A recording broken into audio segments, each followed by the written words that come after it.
तो कहीं ना कहीं जब देश को शासन प्रशासन चलाना है तो आपको सामंजस्य और कोऑर्डिनेशन बना के चलना पड़ेगा। कोऑर्डिनेशन नहीं है, आप ये सोचें कि साहब आप सही हैं और दुनिया गलत है, इससे काम बढ़ेगा नहीं। कोऑर्डिनेशन भी नहीं है। और सुनिए, एक सवाल भी सुन लीजिएगा परविंदर जी, सेवा भाव से आए थे अरविंद केजरीवाल, ये लगातार कह रहे थे कि हम जनता की सेवा करना चाहते हैं। अब ये सेवा पावर की मतलब लोलुपता तक या पावर पाने तक क्यों पहुंचती जा रही है? सेवा करना है, सेवा करिए, आप सत्ता में आए हैं, आप मुख्यमंत्री हैं, सेवा करिए।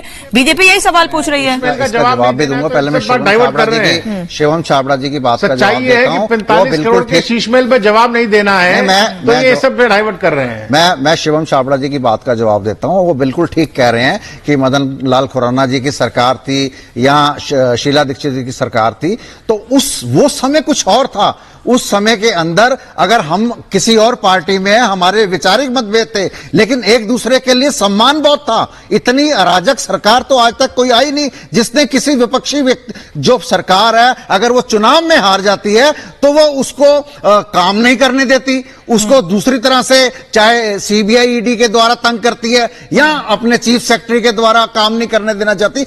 ये मजबूरी में गए 2015 से सुप्रीम कोर्ट के अंदर कि जो ज्वाइंट सेक्रेटरी के ऊपर के जो ऑफिसर्स हैं वो सेंट्रल सरकार के हैं और दिल्ली सरकार को काम नहीं करने देना चाहते। सुप्रीम कोर्ट ने कहा जो चुनी हुई सरकार है सिर्फ लैंड पुलिस और लॉ एंड ऑर्डर ये एलजी के अंडर रहेंगे, बाकी जितनी भी चीजें हैं वो चुनी हुई सरकार के अंडर रहेंगे। चाहे ये फेडरल स्ट्रक्चर के अधीन उनको ताकत दी गई है, चाहे कॉन्स्टिट्यूशन ने ताकत दी गई है, आप उसको वो नहीं कर सकते। ये सुप्रीम कोर्ट का फैसला था। अगर आपको फैसला मंजूर नहीं था तो आप रिव्यू पिटीशन डालते पहले, अगर वो कोर्ट के फैसले का इंतजार करते। लेकिन आपने सुप्रीम कोर्ट का अपमान किया, मैं कहूंगा। नहीं, अपमान नहीं है अवधेश जी, आपने सुप्रीम कोर्ट का अपमान करा। ये अपमान है, आप कह रहे हैं और सब कह रहे हैं, रेखा अग्रवाल भी कह रहे हैं। अगर आप असहमत हैं, संतुष्ट नहीं है, तो आप अपनी बात रख सकते हैं। नहीं, रिव्यू पिटीशन में सरकार, रेखा जी ने नहीं कहा है, रेखा जी ने यही कहा सर। सुनिए, अरे भाई